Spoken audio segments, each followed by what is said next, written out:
Hello and welcome to the One Question Leadership Podcast. This is Jill Bodensteiner, Director of Athletics at St. Joseph's University. As leaders, it's really important that we're clear regarding our goals and our vision and how those integrate into the greater university goals. We also need to collectively create a strategy and a culture that are going to help us reach our goals. This is an evolving exercise that requires an openness to continuous improvement. That's why I follow the One Question Leadership Podcast, because I love learning as much as I possibly can from my colleagues that helps me be the best that I can be. So my message for the day, keep learning, keep leading.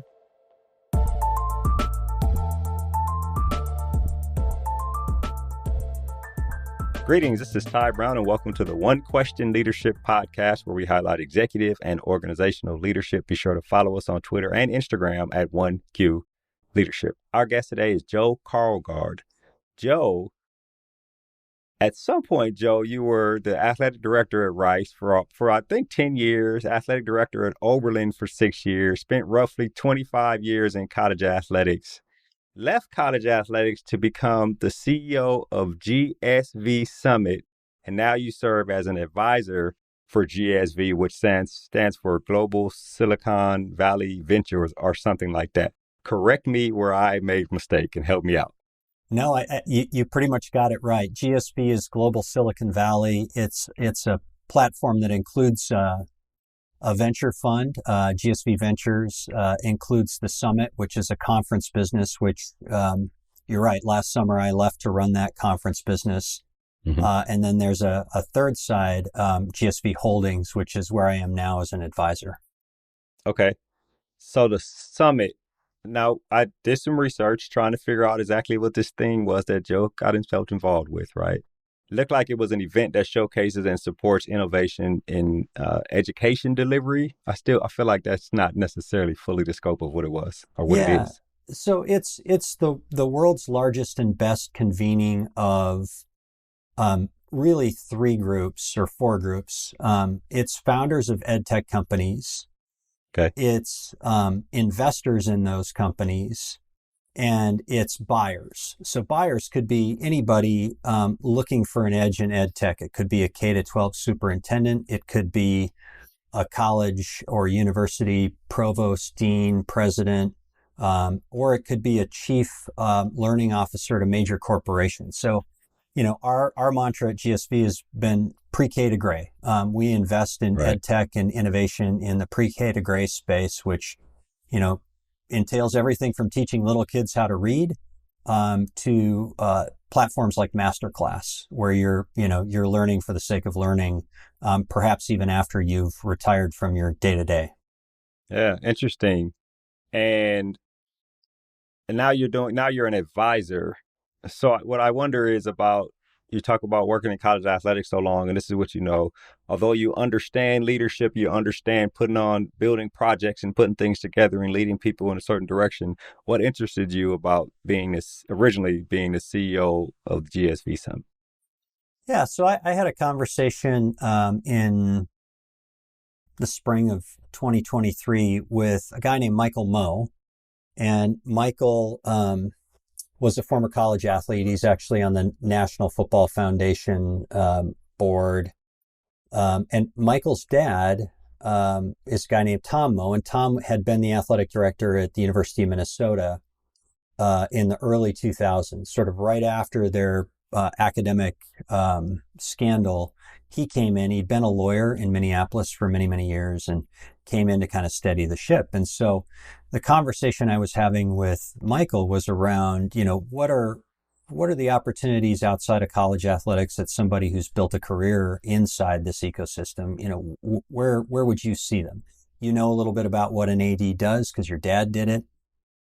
Yet you have this platform at GSV where you get to see, kind of where education is headed. And so we had a discussion. They were looking for their first CEO to run their conference business. And GSV does, the kind of the Super Bowl of their conferences is the ASU GSV Summit, which takes place in April every year in San Diego. But they also have done conferences in India. We did one in Nashville last year. And they're really looking to expand their presence globally. And so he needed somebody who had experience, running large events, selling tickets, sponsorships, overseeing marketing and communications. And so that was sort of the original job, which I came in to do, last summer, and, stayed on the summit side through this year's ASU GSV Summit in April in San Diego, and then transitioned over into this advisor role with GSV Holdings.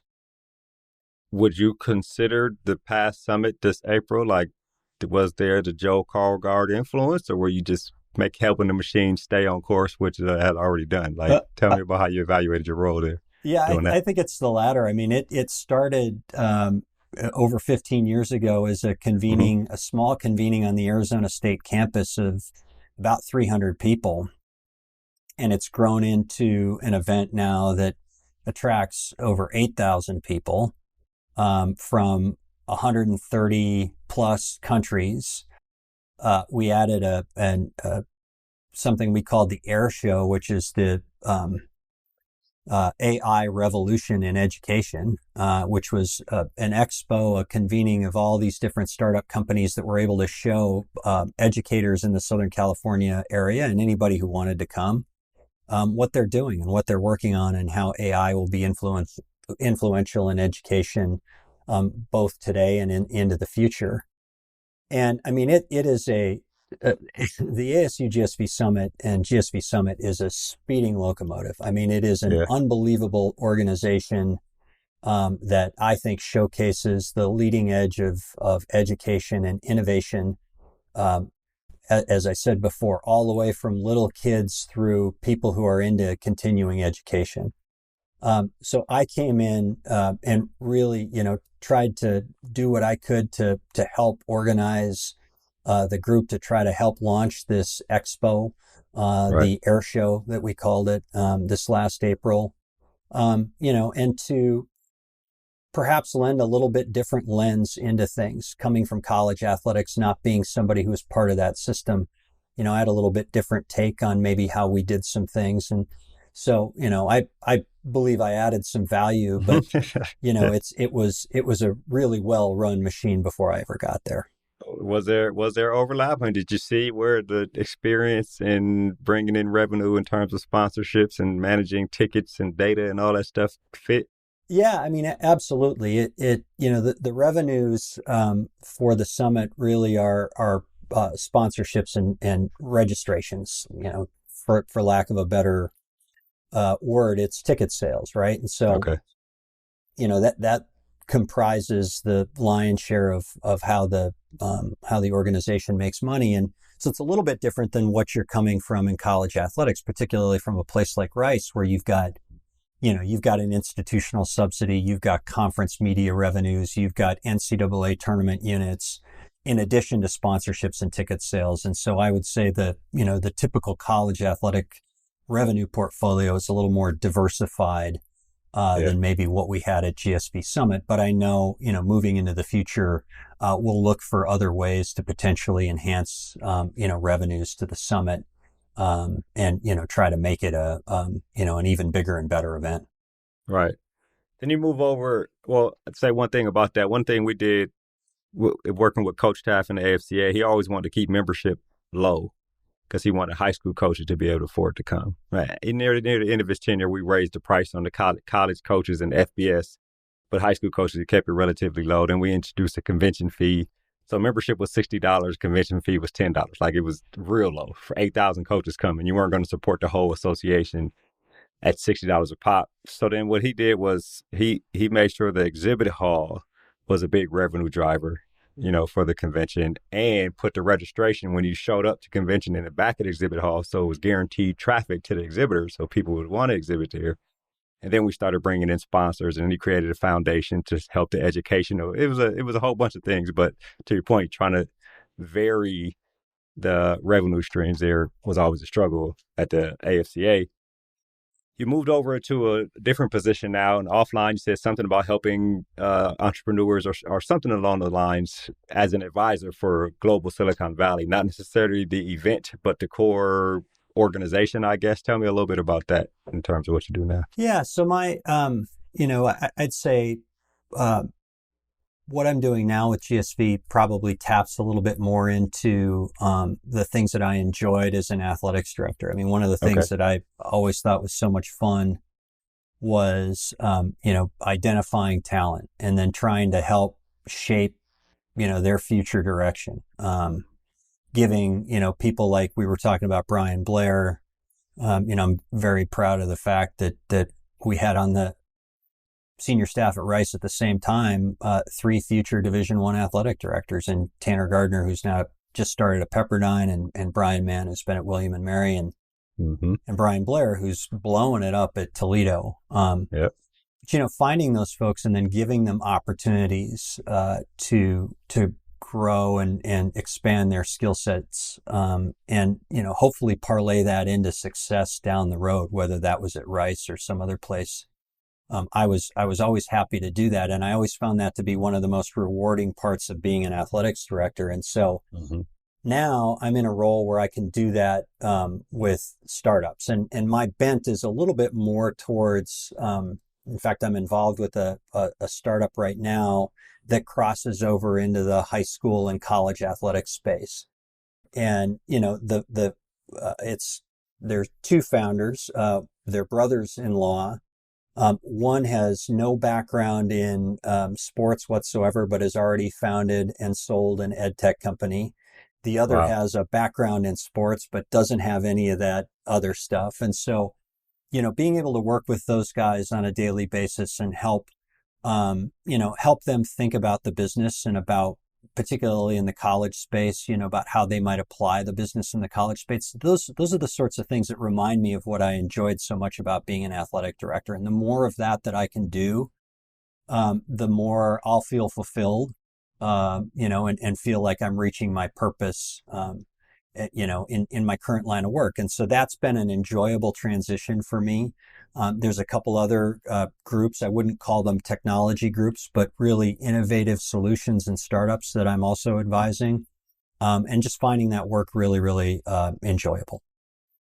There's an aspect of business that I learned while studying business recently, is that, if you start with the problem, your business may be a lot more successful, right? Figure out solutions for a problem that already exists instead of just creative ideas.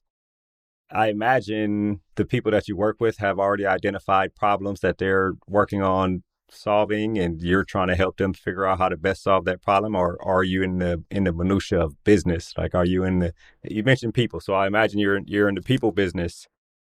But do you cross over into the minutia of funding and finances and all those types of things that entrepreneurs deal with when they think they have a great idea or they have a great solution for a problem that exists in society? Yeah, I mean, fortunately, the folks that I'm working with are pretty well versed in how businesses are financed, and that is something that has been super rewarding since I left college athletics, is gaining a greater understanding of that. The different sources of capital for business, why a business might, prefer debt or private equity or venture funding, or why they may want to bootstrap their own business for a while. Yeah. Those have all been things that I've learned over the course of the last year that I didn't really know much about. But I would say, really, it's more about they perceive a problem out there, and they think they have a way to solve that problem, and they may not have it exactly right. And it's sort of that shaping and course correcting along the way that gets them to the ultimate product market fit, which is what you want. If you have that really tight fit between the product that you're offering and what the market demands, then you're going to have a successful business. And that's where the coaching and advising can be so much fun. Okay. So you're learning a lot, not even just the financing side you just mentioned, but also the market for these various services or businesses and how they fit 4 layers away from what we consumers see and all those things. I think that's actually interesting, right? It's like education. Yeah. It's super interesting. And it's I I get to flex and use my brain in a different way. I think when you are, when you're sort of on a traditional path, as I think I was in college athletics. Yep. I was a student athlete, and then I coached for a while, and then I sort of had this lower level administrative job, and then I worked my way up.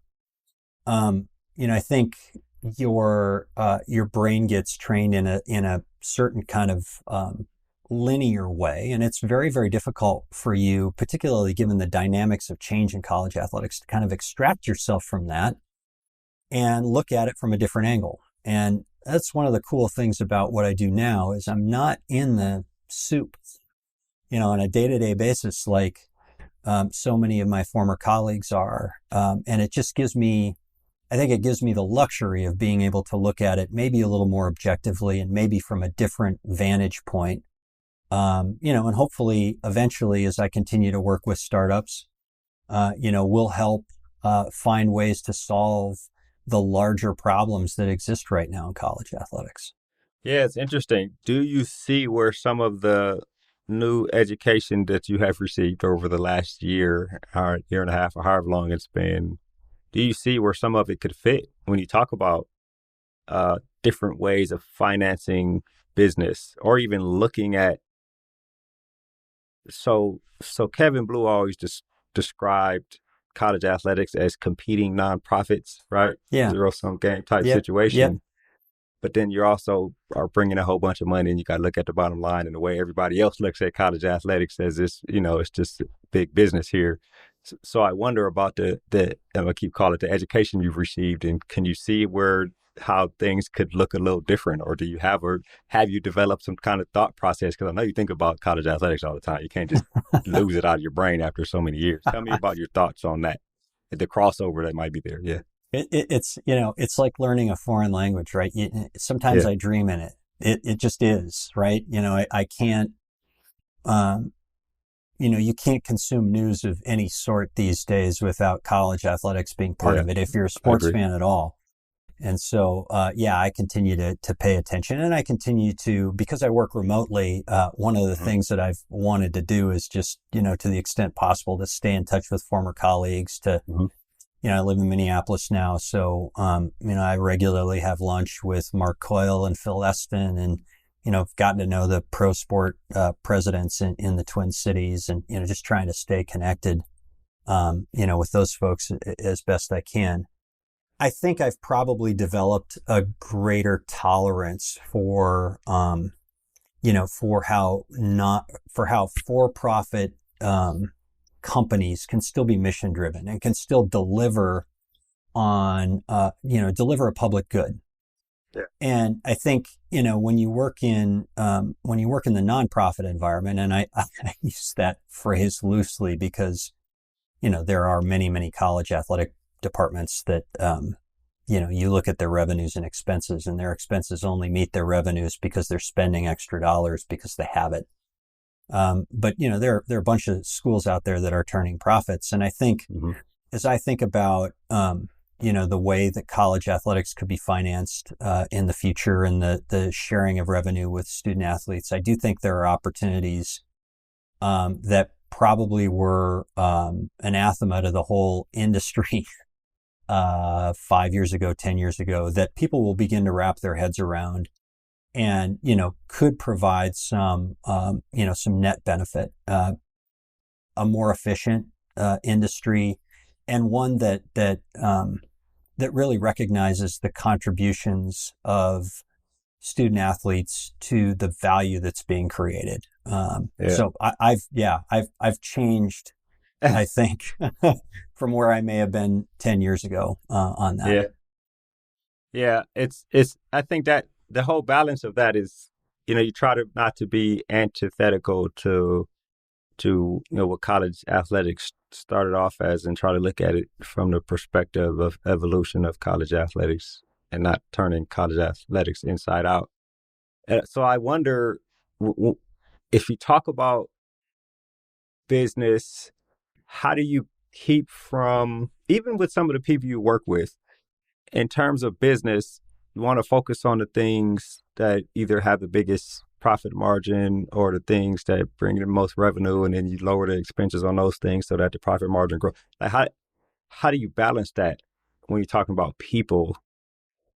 Because you see how professional leagues do it, right? Somebody's an asset, like running backs in the NFL. It's like 4 years. That's all you really got as a running back. And then you're no longer profitable based on data from years past that says a running back after 4 or 5 years, legs go or something like that. So how do you balance that and keep people at the forefront, which is something you said is part of your purpose? Yeah, I mean, I think, the professional leagues, the NFL, for example, that you cite, I mean, that's they don't hide it. I mean, it's what they are. Yeah. I mean, it's a fixed ecosystem that where everybody's in competition with each other. Yeah. And so it's pretty easy to turn people into commodities in that kind of environment. That's I think. True. You're right about that. I think, in the businesses that, both GSV Summit, we certainly had competitors in GSV Summit. There's lots of ed tech conferences globally. We sort of thought and think that we're a little bit different than those others, but it's still not the same environment that you're talking about. And so I think that, for me, you have to have the right people on your team, and you have to have people that value purpose ahead of profits, because you can have both. You can be profitable, but, and still have that purpose. But I think, all too often what ends up happening when you're in intense competition is that delivering value back to your shareholders or back to your owner is job one. And that leads to organizations that can lose their soul, even if they once had a greater purpose. At least in the short time that I've been outside of college athletics, I haven't encountered that. I find that, that we've kept the mission at the top of, every document that's shared, every conversation that we have. And you get the right people around the table who buy into that, and you can still make a lot of money. And, that's ultimately the goal. Yeah, which it sounds like you're talking about are what I've learned is called agency problems, where, you got the customer, you got the shareholder, and it's like, which one are you trying to please the most? Yeah, the prospect agent or principal agent problem. Yeah, that's right there. Yeah. So then in college athletics, I imagine if college athletics goes the route of private funding, you probably will still have that problem at some institutions or some conferences or however it's going to be planned out. So it's really on the people, whether it be student athletes or whether it be people working at these institutions, to figure out how can you tell if this is it's like even like taking a job, right? How can you tell if this corporation I'm gonna go work for is really about serving who they say they want to serve, or are they just trying to make a dollar based on what the shareholders or the private equity firm comes in? It's really vetting people, again, back to people, right? Just determining where you want to go. Yeah, I think it's about doing your due diligence. And I think the college sports ecosystem, at least at the FBS level, is, now 130 plus schools. Mm-hmm. I think with the House settlement, and the advent of NIL, I think, that separation between the top end and the bottom end is accelerating. And I think, you may end up with a group of schools in number that may look more like a standard American professional league, 30-ish, 35, something like that. It'll be interesting to see, and I don't have an answer for this, as to whether or not those institutions then look more like and feel more like, culturally more like NFL or NBA or Major League Baseball or hockey or soccer franchises. Whatever they are. Yeah, super interesting. I think you just mentioned your coaching tree, right? Brian Mann, Brian Blair, Tanner just starting. Yeah. Do they call you and ask for advice on things? Like, have they approached challenges? I mean, obviously you want to figure out on your own, but we all have mentors. Like, do they call you and say, "Hey, Joe, look, have you ever had to deal with this, and how did you deal with it?" Have you gotten that kind of phone call? I've gotten that phone call a couple of times. I mean, I think I have the kind of relationship with those guys and with others that I worked with, where sometimes I call them, and I would say just to initiate a conversation about what they're seeing. It's Okay. maybe less advice. I'm older than all those guys, so I can say it's appropriate for me to give you advice, but you haven't been in it long enough to give me advice yet. And I say that like half in jest, but I'll call them. I'll have a conversation with Brian Blair and say, how are you thinking about your collective post house, and just kind of open the door to see, if that spurs any ideas. Because I'm also having conversations with entrepreneurs in the ecosystem who may be able to come in and help solve some of these issues. So it's helpful for me in the role that I have now to be constantly in communication with people that I know in college athletics, to hear their feedback and hear their challenges, so that then I can help, people who are helping to try and solve those challenges get it right. So yeah, they do call me, but I call them just as often. Yeah, which is extra interesting, right? To be in a position where you've helped them. I think we've talked a couple times on this podcast, and if I recall, one of the things that I think you wanted to get more of, but didn't get a lot of as you became tenured in the chair, is interaction with student athletes. And so now you work remote in Minnesota. You got to go to these campuses to see the other colleagues because they still get the interaction. Tell me about that, if it is missing part of, your career and the life situation. I absolutely miss it. It's the best part. I remember the first time I met Jack Swarbrick was maybe 2015 or so. And, he was asking me about what the job at Rice was like. And, and I was telling him how busy I was. And he said, do you make time for the student athletes? And I said, oh, sure. I make time. And he said, no, do you schedule time to go to practice? He said, you need to put that on your calendar. And I remember that being just a kind of a wide-eyed moment for me early on in my time at Rice. And he was only a couple years in the chair around that time, right? Yeah. He's coming with this wisdom, like, hey, yeah. And so, I started being more deliberate about getting to practice. Mm-hmm. Fast forward to last fall, because I'm fully remote and constantly craving, in-person environments, I text Mark Coyle and say, hey, are you available for lunch? And he says, yeah, sure. Why don't you come over to campus and we'll eat in the athletic dining room. So he invites me over, and it's this beautiful, training table environment. Right. So we get our food, we sit down, and we're having a conversation, and we keep getting interrupted by student athletes who are passing by Mark saying, hey, Mr. Coyle, so great to see you. Thanks for coming to our soccer match the other day. Or, hey, I look forward to, seeing you on the football trip this weekend. And I looked at Mark and I said, look, I know it's hard right now, but I said, you have no idea how great this is. Like, I only have a few months at that point. I only had a few months perspective on it, but that part of it, that's why most of us got into it in the first place. And I mean, there's no doubt I miss that. I try to, at least I get to some of my own kids' athletic events maybe a little more often than I did when I was an AD, but that's about the extent of my interaction with student athletes. Yeah, that's a good thing, right? It's to be home, right? Be present with your own kids, right? That's always a benefit. No doubt. One more question about that, and then I want to ask some more questions about the entrepreneurs before we wrap.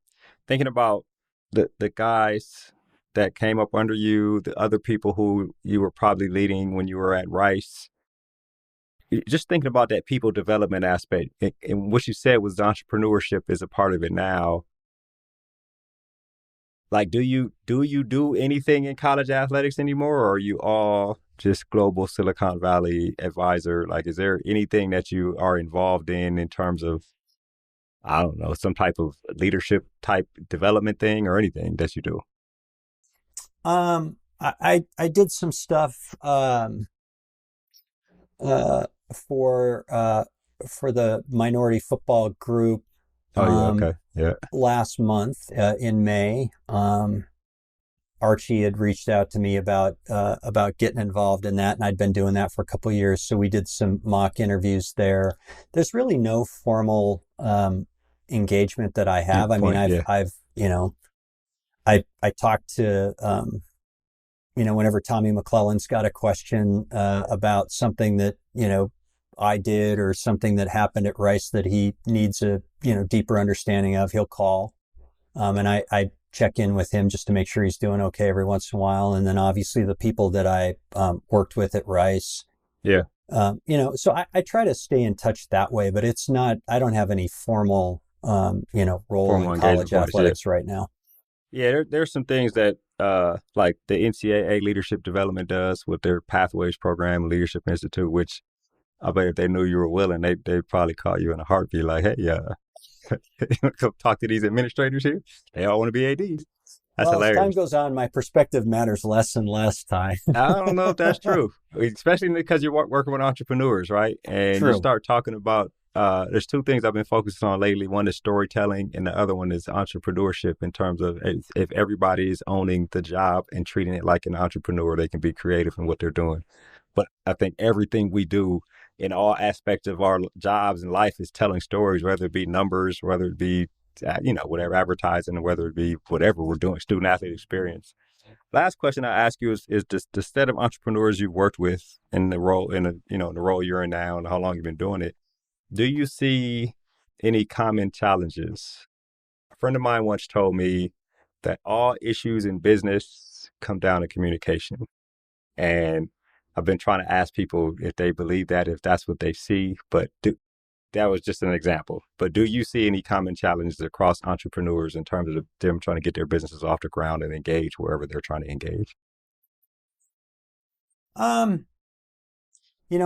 think in a true startup environment, differentiating your product can be a challenge. It's a challenge across, probably across industries. I do think the communication aspect is big, particularly as you start to add people to your team.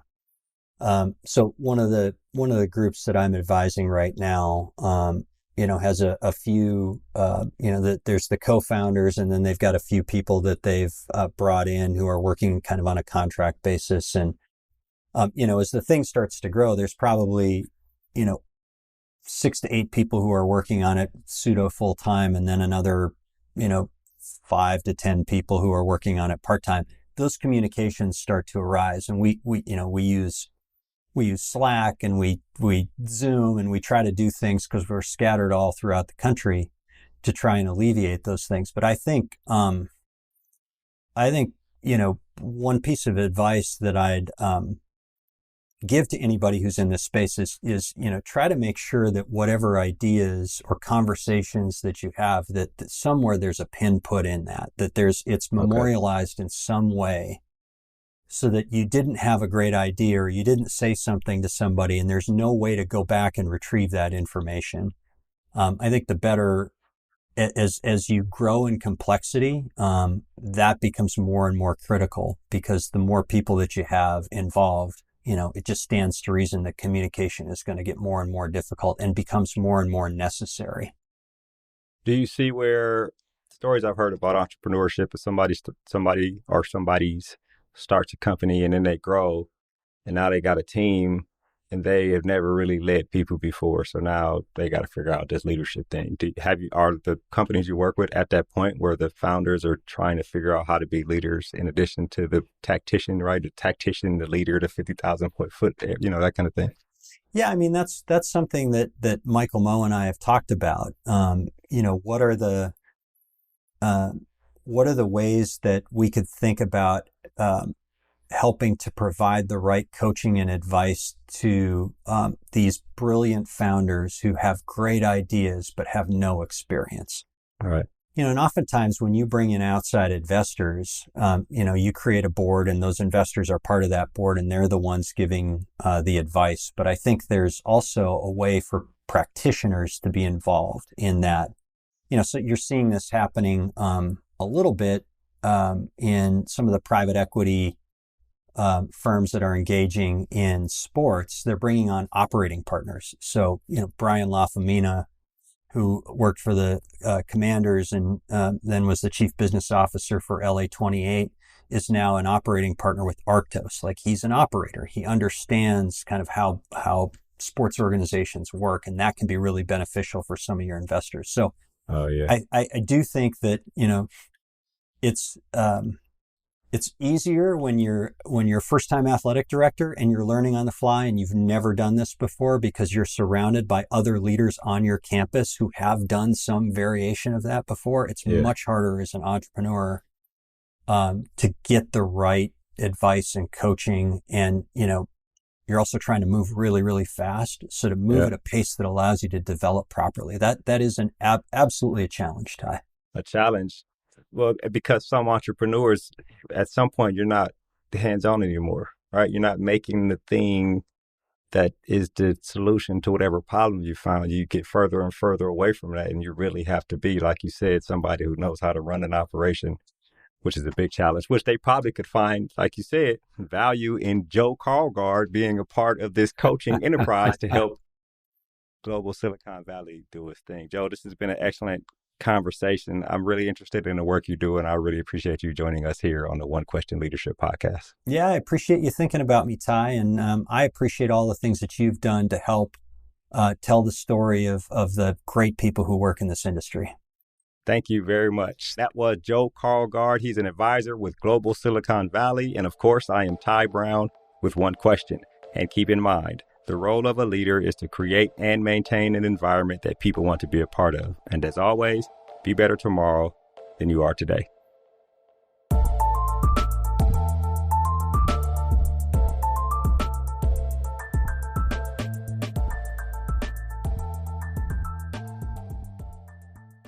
This episode of the One Question Leadership Podcast is produced by Spades Media Group, solving problems using creative leadership.